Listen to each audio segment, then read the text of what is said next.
that either law enforcement or somebody that is there to rob the victim wouldn't be able to find easily. And having known that, we set up surveillance in the hopes that another member of the organization would come back to the room to try to find the additional money. And sure enough, we didn't know it at the time, but the actual dispatcher, Defang Hu, arrived to the motel about an hour later, went to the motel room, and retrieved bulk cash that we weren't able to locate.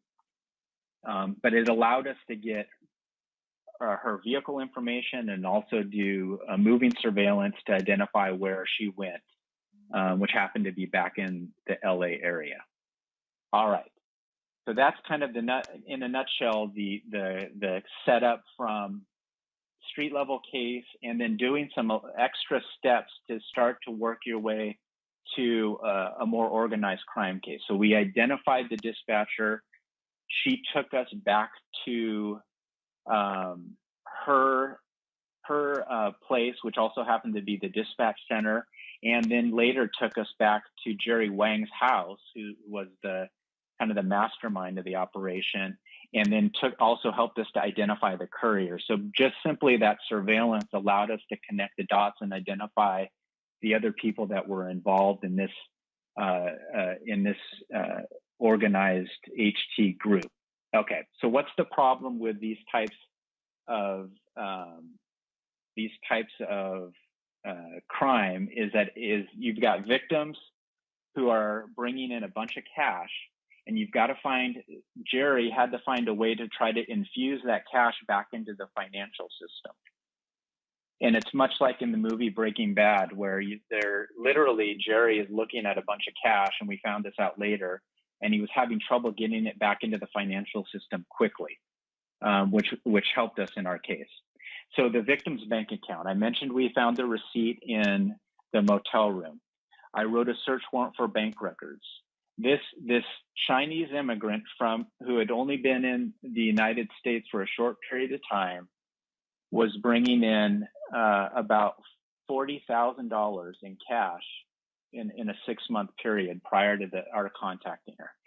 Gives you a sense of the amount of money that was being produced by just this one victim for the trafficking organization.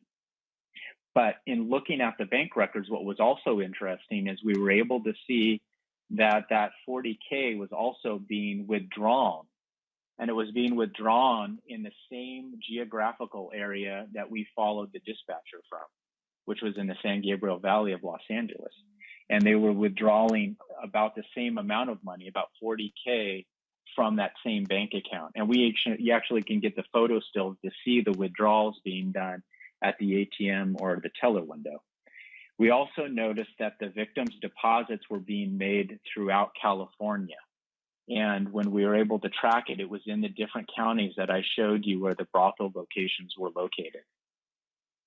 So during this case, we started to identify, as we kind of built it out, we identified Jerry Wang.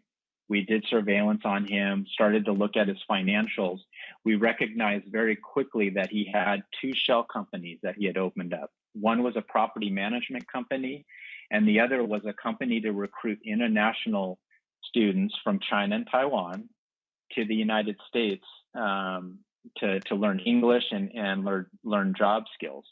He was using these to launder his money, and these are examples, some of the evidence that we collected in the case. And again, we were able to establish this through surveillance and search warrants, and that allowed us to show that these companies were not legitimate, as well as our relationship with the California Franchise Tax Board, who was able to pull tax documents on these 2 shell businesses to show that really they were just being used as fronts to push large sums of cash through the company and into Jerry's hands. Additionally, after identifying Jerry, we realized that his family members owned property in the San Gabriel Valley, in particular his sister. Through surveillance, we knew that his sister was working at a job that only made about $40K annually, and that she had been employed there for over 10 years. But however, she owned over $3 million in real property and had nearly paid off each of those properties.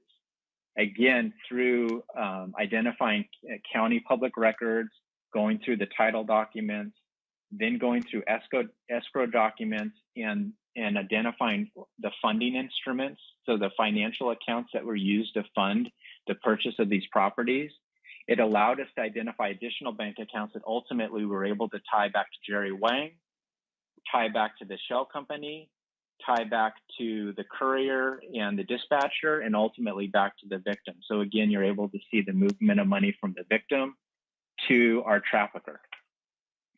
Again, Jerry would also, because he had trouble moving money, would open up several different bank accounts. And he would take the cash and deposit it under the $10,000 reporting line. So he may deposit $9,000 into a bank account one day, do the same thing the next day, and shuffle between banks, make these deposits, and then move the money to multiple bank accounts, ultimately moving it over to his sister's accounts, ultimately purchasing property with it, and then he would get legitimate renters into those properties to make money on top of the human trafficking proceeds. So again, it was a process that he used to get money back in. All right, the takedown. So we ultimately, after, again, this is very much of a summary of the case, but ultimately after identifying our targets and identifying the locations that we're connected to, what we did is search simultaneous search warrants at each of the locations. We also had, with the support of the FBI and their victim service providers, had them respond to each of the brothel locations in all the respective counties and make contact with the victims at the very same time that we made contact with the targets. We then used our DA's office, DA investigators, to freeze all the identified financial assets. And that was both real property, bank records, and they identified bulk cash so that they wouldn't have access to those funds or wouldn't allow anybody else access to those funds when they were arrested. Again, all suspects ultimately pled guilty, as I mentioned, and prior to prelim. And to note, we did have an expert. I was going to testify as an expert on the case in the event that we did need to go to prelim. I know that was one of the questions. And that is an important aspect to have prepped in these types of cases if it is to go forward. So case takeaways. Just a general sense of what we learned about the organization is this is one fraction of a much larger Chinese sex trafficking operation that's operating throughout the United States. There are bosses, there are dispatchers, and then our victims, which they often refer to as working girls. But there's also a whole nother part of this organizational chart, and that's really the supplemental operations like couriers, underground money transmitters or unlicensed money transmitters, residential motel operators, which operate residential places for victims to stay between brothels, apartment lessees who just go on to sign their names on apartments so that they can be opened up as brothels. And then in large groups, they have managers that oversee our working girls and dispatchers as well.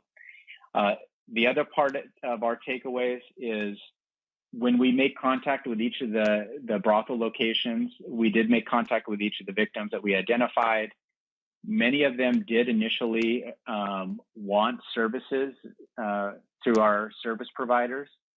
However, at the end of the day, ultimately, none of them stayed with the service providers, completed the programs. And why is that?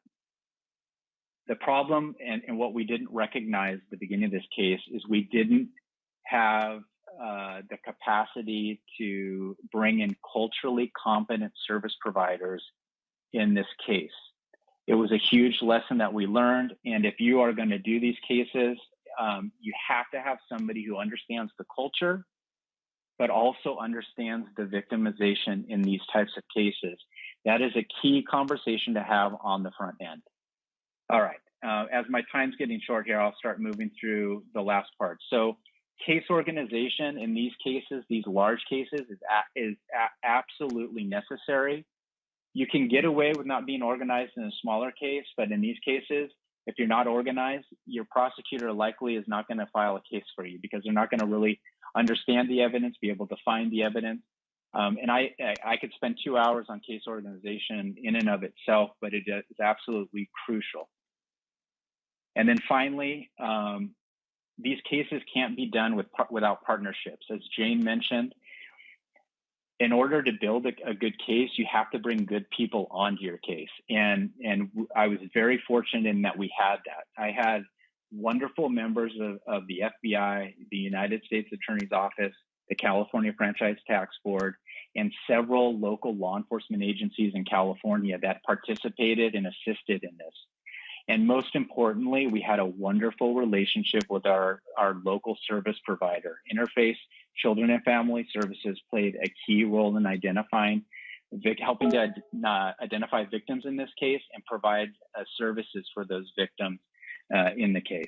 And having that relationship with our service provider is really ultimately what has helped us in this case and then in a second case that we did. And then assets, we did identify about $1.5 million in real property that was connected to the trafficking activity. We located $350,000 in bulk cash. And then we identified 30 bank accounts that had about $730K in cash in it that we seized.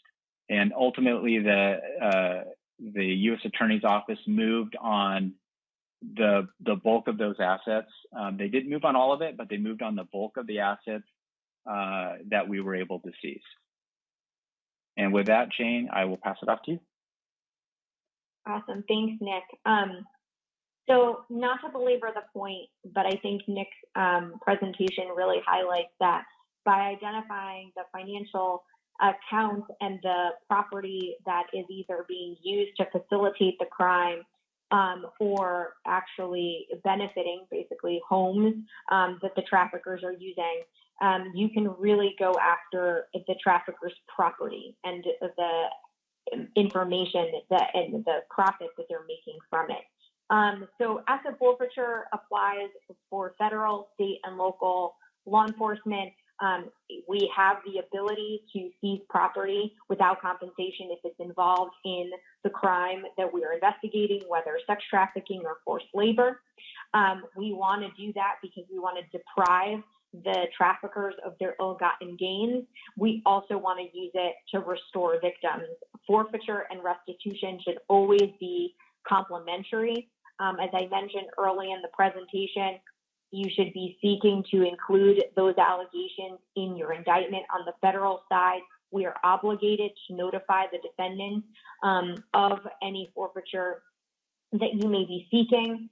It can be broadly written. There are opportunities to seek substitute assets if money is dissipated in the course of an investigation. Those, I can't emphasize enough what Nick had referenced early on, talking to your prosecutors if you are from a local law enforcement agency working with your DA's office, or if you're a task force officer working with FBI or HSI and working with the U.S. Attorney's Office.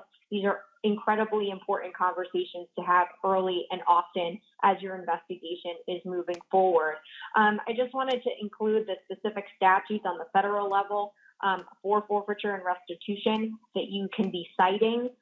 It includes not just human trafficking, but the interstate transportation for commercial sex.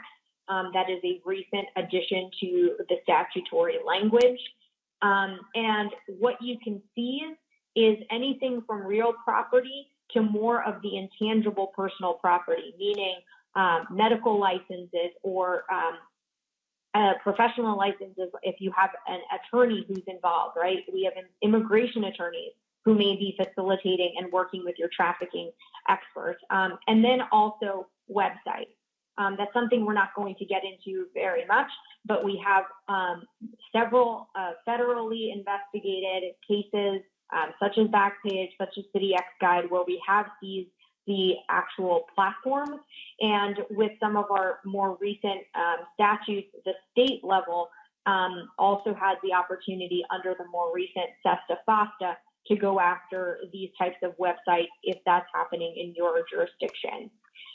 Ultimately, it's mandatory. It doesn't just apply to the money that your victim may have gotten. It also applies prospectively to costs that they may need.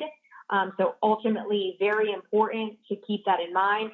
Working, looking to collaborate and partner with the Department of Labor, both on the local and the federal level, can be really important to understanding and explaining, whether it's an expert testimony at trial or at the sentencing phase, for your judge to explain how much money your victims should have been getting and should be awarded in restitution and forfeiture. And really, this is just a calculation that you can use when you're reviewing the materials. Ultimately, we get this a lot from judges, possibly from your supervisors who have never done these cases. This isn't a victim, this is a prostitute. That's absolutely not right. The law is very clear. They're not prostitutes, first of all, they're victims, but there's good case law to support this. And so there are a lot of resources available, both from myself and MLARS and Nick and other professionals who have been doing these cases, and we're happy to take questions, and hopefully this was helpful to your work, both in sex trafficking but also forced labor investigations. I'll turn it over to Katie. Thanks so much, Jane and Nick. And if you guys have any questions for our presenters, please submit those via the chat box at the bottom of the screen.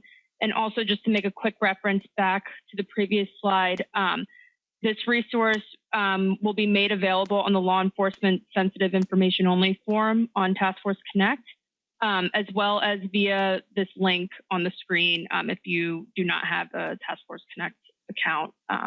Or if you would like one, please reach out to humantrafficking@theIACP.org.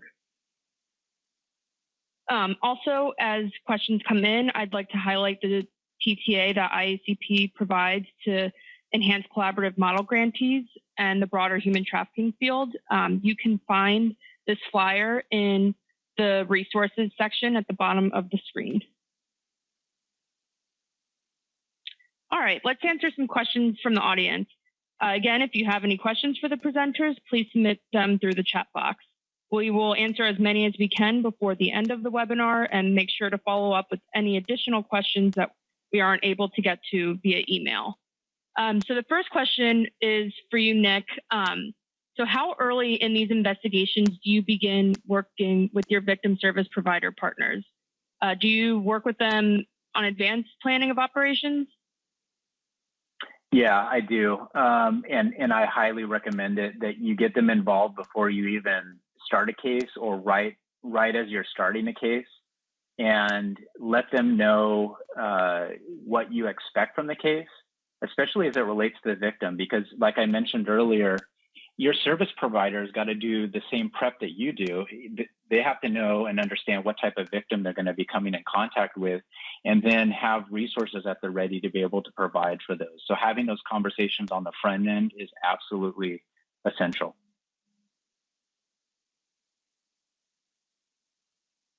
Awesome, thanks, Nick. And our next question is for you, Jane. What tools or references can anti-trafficking professionals refer to their financial institutions to better equip them to identify the flags and best actions/responses? I think that the more information about specific instances of trafficking it would be helpful for financial institutions. I think that a lot of banks and money transmitting businesses are going to FinCEN, which is part of the Department of Treasury, and looking at various red flags that have been already provided to them. There are collaborative models between public and private partnerships with the Thomson Reuters Foundation that several years ago had published a financial institution sort of toolkit with various examples of cases that have already been adjudicated that they can look at, meaning the financial institutions can look at.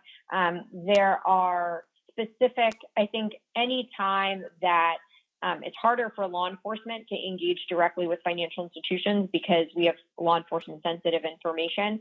But I think service providers and NGOs can play a really important role in educating financial institutions about what they're seeing in the field. And this applies not just in sex trafficking cases, you know, where we flag if you're seeing that someone is depositing a lot of money at off hours, or as Nick mentioned in his case, we were, you know, from a prosecutor side, we call it structuring, where someone deposits $9,000 or $8,000 into the same account to avoid that $10,000 threshold reporting. But I also think from a forced labor perspective, if there are individuals who are working with victims who were victimized in one of the industries and was basically given a false bill of hope in terms of the contract.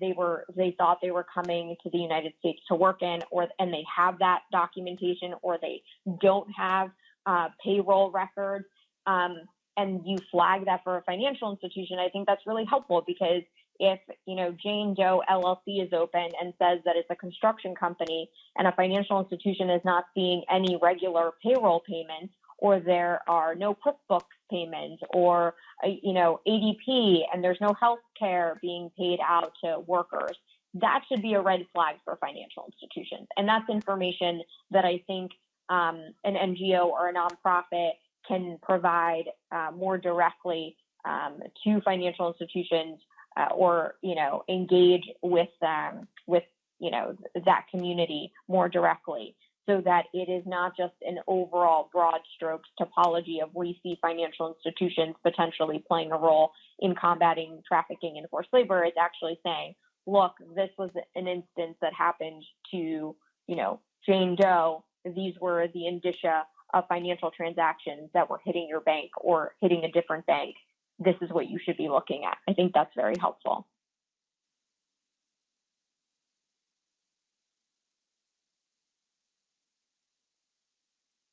All right, and the next question is for both of you. For cases involving financial investigations, do those tend to take longer from identification to prosecution than other types of human trafficking investigations? And then if that's the case, how do you make sure victims are able to stay safe until they can testify if needed, or if they choose to? So I'll start. I mean, the quick answer is yes. They're gonna take longer, just because really the financial component of the case is just going to take longer. Again, as I mentioned before, getting the information from the financial institutions in and of itself takes time. And generally in those financial cases, you'll get, say, bank records, you'll go through the bank records, and then you'll have identified, you know, another handful of search warrants that you're going to write for other bank accounts or financial institutions. And it kind of keeps going from there. So that's why it's long, is the process. But again, and at least from my perspective, having a solid service provider that you're in regular communication with is going to alleviate, as an investigator, alleviate the stress of trying to help a victim while trying to handle a criminal investigative case. You can't do it.